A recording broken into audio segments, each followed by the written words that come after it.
Hey, hello and welcome to Vlog Time. So I have something to answer for today. Well, yesterday technically, because I'm not going to put this up until Saturday, which is today. But it's something I did yesterday. I went and saw a movie, and I said, this! Yeah. Yeah. I said that. I said that.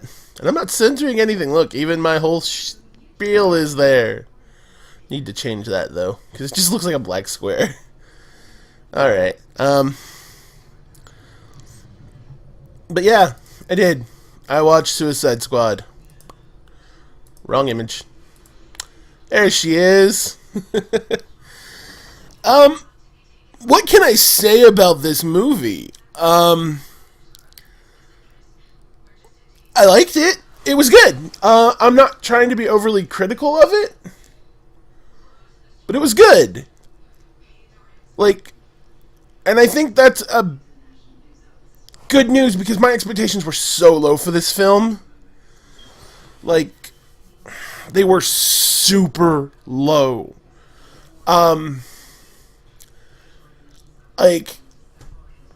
Will Smith had not impressed me in the last few years as an actor. I mean, the last action movie he was in, I've seen Jim Henson's Puppet show more emotion. But he did a good job. The only actress I wasn't concerned about was probably Margaret Robbie. I'm saying her first name right? As Harley Quinn, everything I've seen, I loved about that character. Well, let's go over. I'm kind of going to have to give a synopsis of this to explain why I enjoyed it. It's X amount of months after the death of Superman. And Amanda Waller is pushing for Task Force X. For those of you who don't read the comic books, wrong hand. That is Task Force X. It's a name they gave themselves because they run suicide missions. And she explains a lot of the major characters. There are full flashback backstories for 3 of the characters. Those 3 being El Diablo, Harley Quinn, and Deadshot. I.e., that doesn't mean that other characters get less of these. They just get the heavier flashbacks. And Harley Quinn getting the most.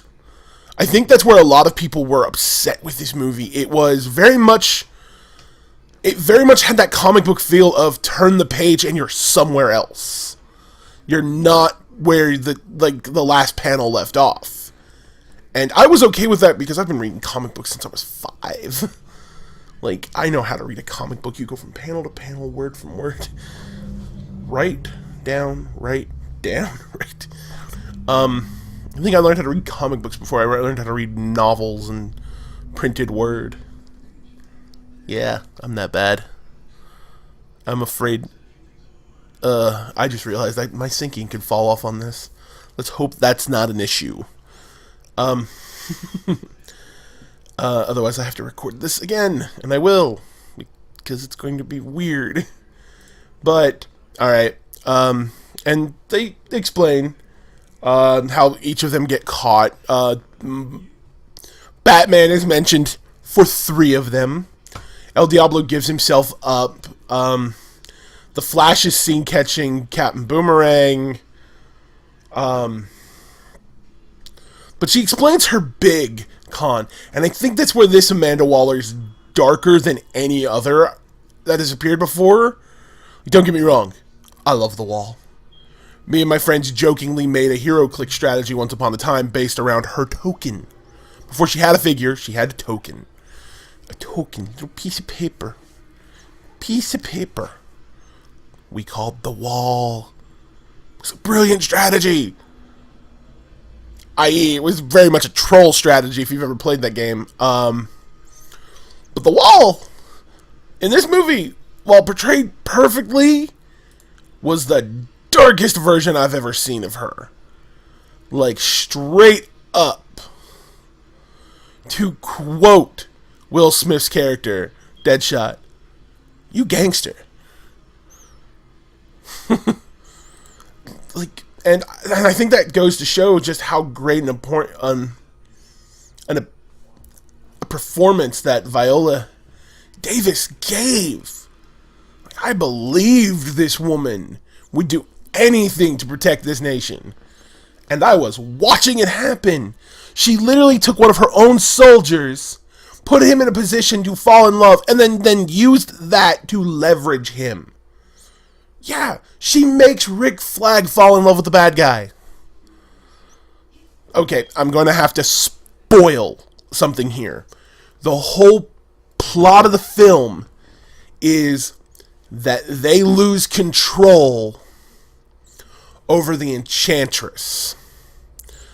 The Enchantress is a magic-based villain who is happening to inhabit the body of an archaeologist who Amanda Waller made Rick Flag fall in love with. Yeah, it's convoluted when I have to say it out loud, but I was able to follow it. So they lose control of her. She frees her brother, the Incubus, which I'm not gonna lie, I know a little bit about mythology, and he wasn't sexing up anybody. But it led to a very badass CGI fight between the Incubus and Diablo. But so they activate the team. The team has to extract a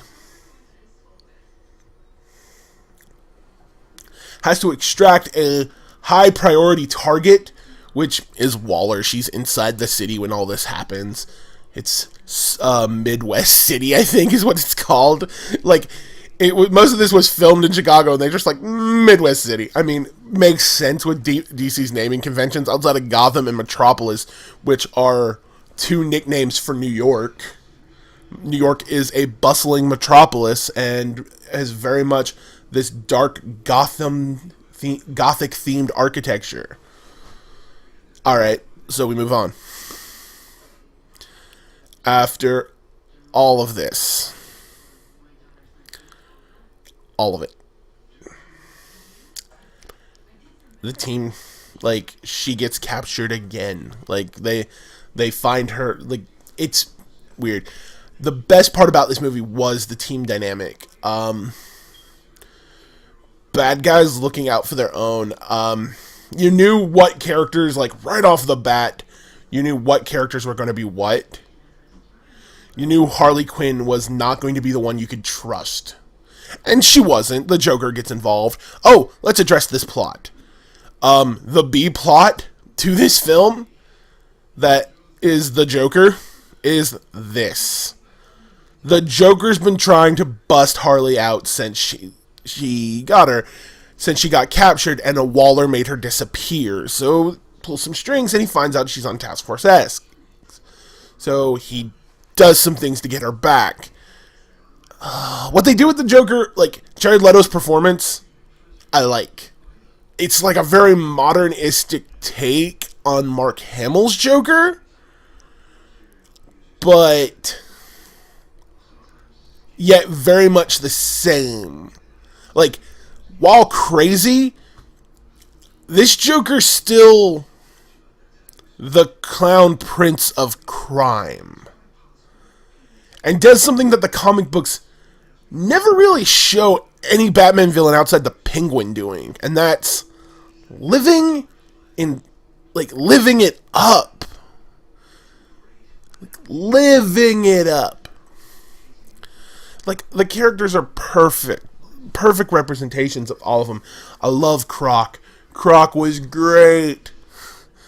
Croc didn't talk a lot, but when he did speak, it was great.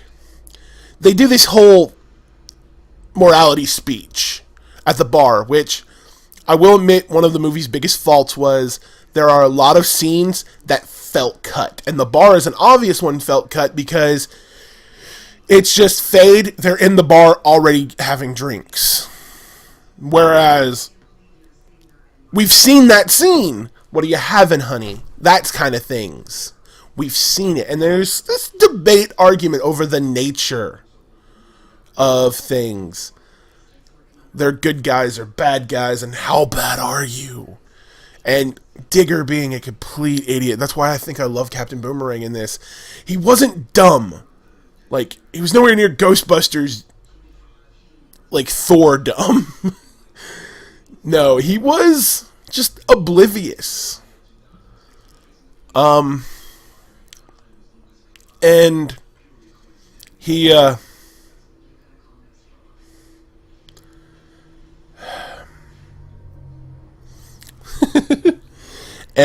but there's a line that comes up, well, except for you, she points at Croc, you're ugly on the outside. And, Croc's like, what do you know? I'm beautiful. Like, he owns his character. Like, I can't wait, like, to see him in a Batman movie, to see him in another Suicide Squad movie. Like, I would love to see every one of these characters in their respected movies. Like, yeah, we know for a fact Deadshot's got it out for Batman. We know for a fact that Joker and Harley Quinn are probably going to pop up in the Ben Affleck Batman movie. Like, it was good. Was it the Rotten Tomatoes score it got?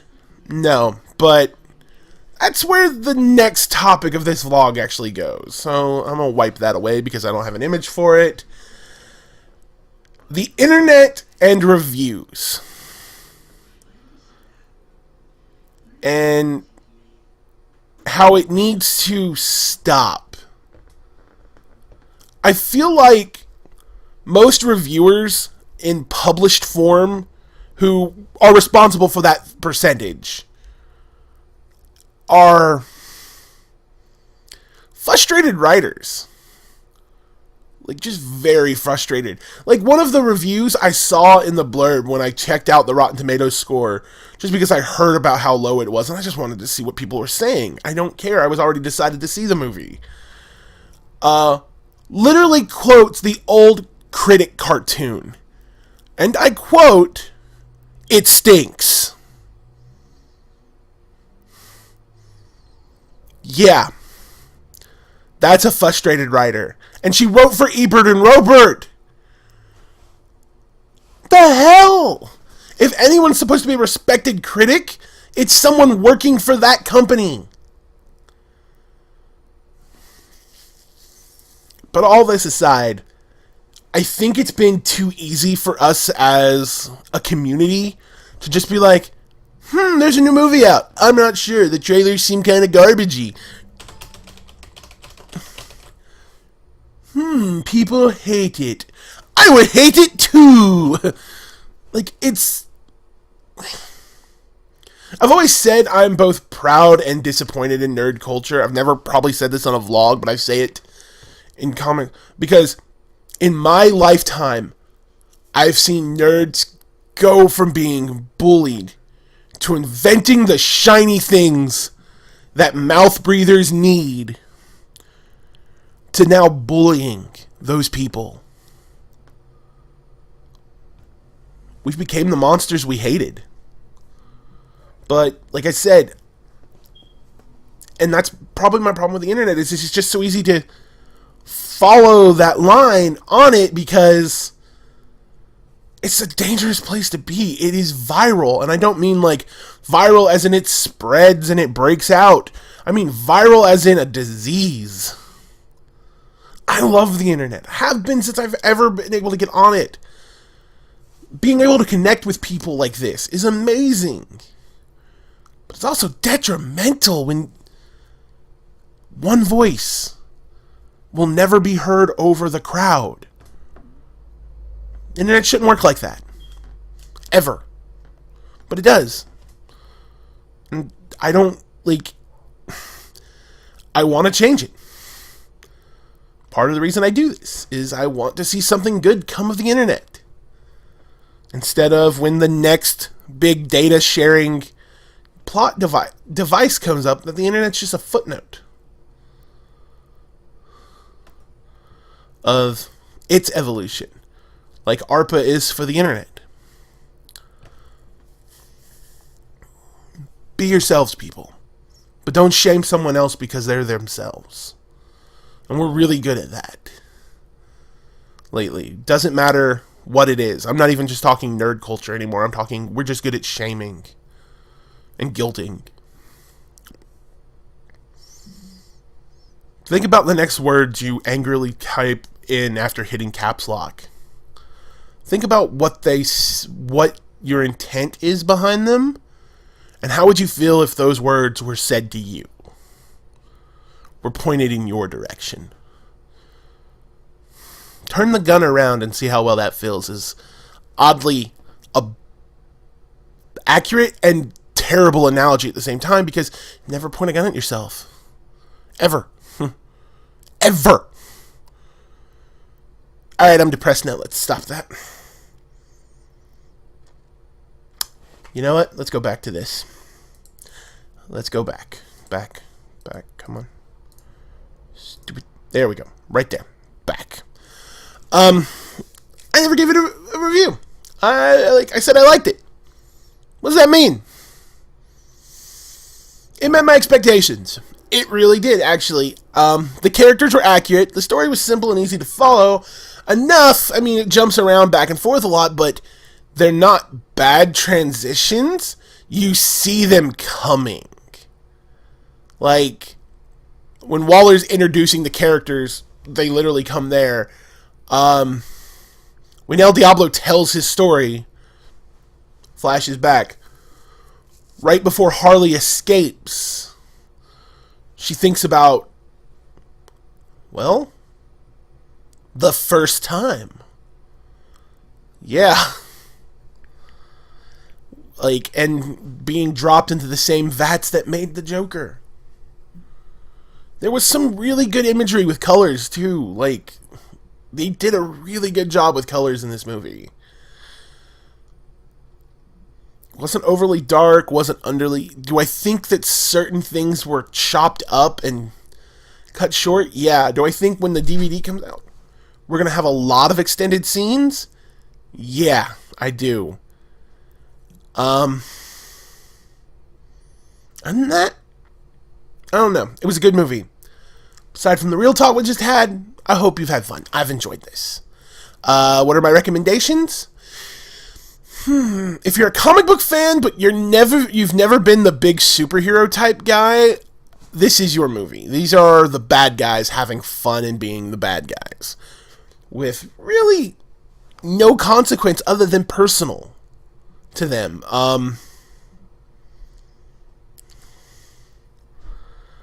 I like every character. I really do. I even like how they use Katana. I didn't even mention her.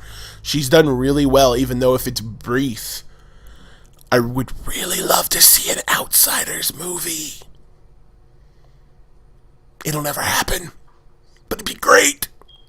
It's like Batman, Katana. Oh my god, I'm just Metamorpho, and I'm just thinking about it gets me excited. What does this mean for future DC movies? Well, with them getting critically panned on the internet, I don't know. Maybe the directors need to throw on their blinders. I think the studio needs to stay out of the director's way and let them make their movie. Because from what I'm understanding is there's, like, the actors are complaining that this wasn't the movie they filmed after seeing it. And that's kind of scary. Like, Leto says, like, Jared Leto just reported with Vanity that they cut a lot of his scenes. And he's not at all happy about it, but they did. Other than that, go see it. And on the real talk, be good. Be good. Be you. I be me, you be you, they be they. That made any sense? Probably not. Thanks for watching. Hit that like and subscribe button, and I will see you next time. Bye-bye.